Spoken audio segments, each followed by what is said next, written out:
not an easy video for me to make. I've always felt indifferent about the holidays.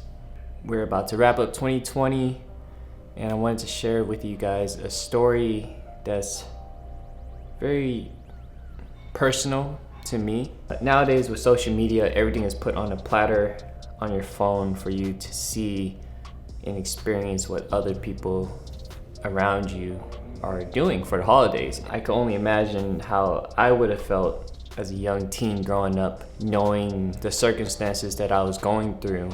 I just wanted to share this story of a time in my life where I got arrested on Christmas Day and some of the things I've learned through those experiences. Even a lot of my family members and close friends don't even really know this story about me. And eventually it's getting transcoded into script form, which will eventually turn into either a web series or a film. But for now it's just story time, and I'm going off tops just because I want this to be real. Some of you guys know me on this channel for, mobile videography, traveling, tech related stuff, and also my Oakland series. Oakland is a place that isn't the easiest place to grow up in, to keep it 100 with you. Like, when you grow up in the inner city or you grow up in poverty, it's like you don't choose that life for yourself. You sort of just, nobody gets to pick and choose what life they're born into. Something I learned along the way is that you have to roll with the punches. Everything that gets put in front of you, you find a way to tackle it, find people to help aid you and guide you. But in most cases, in my case in particular, I had almost zero to no guidance. And that's because of my overall living situation. If I could paint a picture for you guys, I'm an early teenager, 13 at the time. Grandpa just recently passed away, and I was living with my grandma and my uncles, pretty much like my older brothers, in and out of jail. And the thing about my household was that it was kind of like a halfway home for everyone who came in and out. And that was sort of the code that my grandma stuck to, is that, like, if you're gonna come here, I'm gonna help you, I'm gonna aid you. And I sort of carried on that responsibility for my grandma just by instinct. So I've always had this like helping hand mentality just based off of what my grandma was doing for the rest of my family. And that's sort of what inspired me to create these videos, because during the holidays was the worst. I mean, the absolute worst. The way I remembered it was most of the time I was either by myself, celebrating with other families, and even sometimes celebrating with families I didn't even know. And that's because, like, if you guys seen my Life Oakland II, you would have learned that, like, by this time my parents were separated, living their own lives respectfully. And I've never held a grudge against my parents, knowing that the situation that they were in, they made the best decision to leave me with my grandparents, which was, for me personally, being grown now, I'm okay with that. And what I'm worried about is for those kids who might not be able to withstand those types of mental challenges, being alone, spending a lot of time on your own. So I had to claim my independence at a very young age, which I'm actually proud of now. Being able to do my own laundry, cook my own food, just having responsibilities and learning how to make money at a really young age, which is how I'm going to segue into this next. At the time of my life, I dropped out. I was getting, straight Fs in school. I figured in my own mind that the side hustles were going to bring me more results than actual school. So at the time, I was selling weed. I was selling pretty much anything I could get my hands onto. So the people I was kicking it with also had these side hustles, just trying to find a way to get money, most of which came from broken families like myself. And the term was called hitting licks. So hitting licks was like, you could hit a house, hit a car, but the code that I've always stuck by, and this was kind of passed down on me from my uncles, was that you never hurt anybody.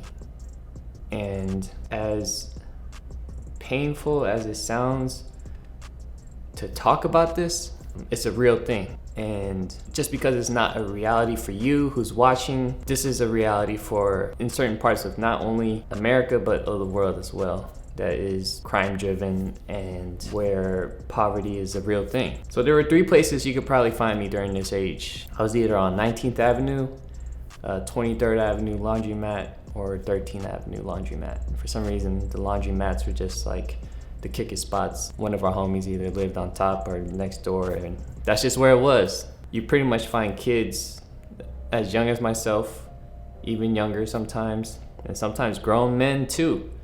I'm talking about real like grown, like 18 and up, like influencing these little kids to shoot dice, drink, smoke weed, and that was a real thing.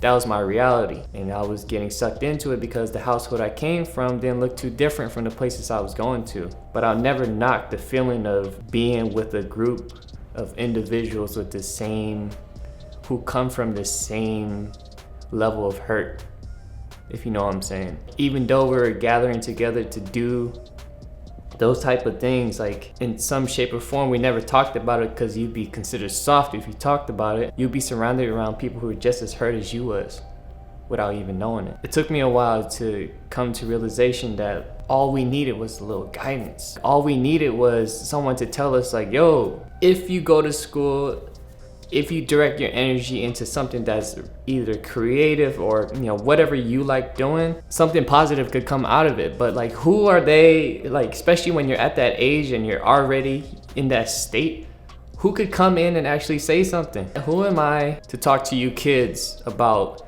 finding a better life for yourself when, like, it took this whole experience for me to realize that I had to do that for myself. You see this shit that I got a whole bunch of like gear and the heater's going, like the electricity's on. Like back when I was coming up, when I was a kid, I didn't have none of this. So like, who am I to tell you? All I can speak through is through my experiences. So hopefully this will be able to like click something in your mind to where like you want to make something better out of yourself. Christmas Day, I'm out. You know, I'm with the boys. It's Christmas Day. This is why I'm out, because like we don't celebrate Christmas at the house. We ain't got no tree. Everyone I'm kicking it with, they also, you know, ain't got that set up either. So I find myself at 13th Avenue. I find myself in the back seat of a stolen vehicle. And then I find myself getting rung up by the police. There was a couple of us, and some got away, some didn't. One of my good homies at the time ended up going to juvenile hall, again put on an ankle monitor on Christmas Day. And me? If you guys are from Oakland, then you'll know exactly what I'm talking about. Get picked up on 13th, hop on 580, on his way to juvenile hall. For some reason, the police officer decided to exit on 35th. This is my exit. At this moment in time, my whole life is flashing in front of me. I'm actually thinking about my grandma, because what is she gonna think of her grandson getting rung up by the police again? This is my third time. Mindful that like I have a criminal record already. I've been written up multiple times. So I knew that this time that was coming, I was gone. Like they was about to put me in juvie. The police officer drives on my block, hits the corner, boom. And I'm handcuffed. And for some reason he's like lecturing me. He's like, you know this is your third time, right? And he's like, why are you out? Like, why are you even out on Christmas Day? Like, don't you have a family? I think at that point, when I realized that like I did but I didn't, that police officer really helped me realize the little that I had was all that I had. So I had to really think about my decisions and what I was doing, who I was kicking it with, all in that maybe 10-15 minute drive from 13th to 35th. I felt like at that moment, I felt like not only did I let myself down, I let my grandma down. He left me like with these words, like, just stay in school. I'm gonna let you out. And Merry Christmas. Like material things, at that point was out the door. I didn't care. Like what that police officer did for me, he gifted me another life. And I wouldn't be here today, y'all. I would not be here today if it wasn't for that moment. So, for all you knucklehead kids out there that are up, I get it. I've walked that same path.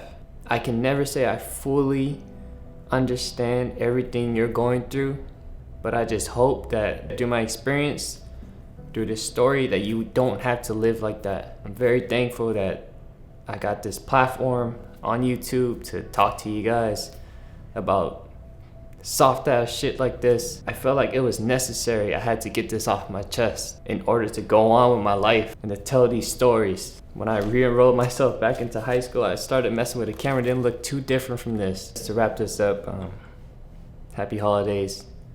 Stay safe, stay vigilant, please. Be aware of your surroundings. Make sure if you're driving home, especially in Oakland, you have somebody on the phone with you and you're checking all your mirrors. Happy New Year. If you made it to the end of 2020 and you lived through this COVID shit, you got something to live for. You made it to this video, you found my message. I hope and I wish y'all well.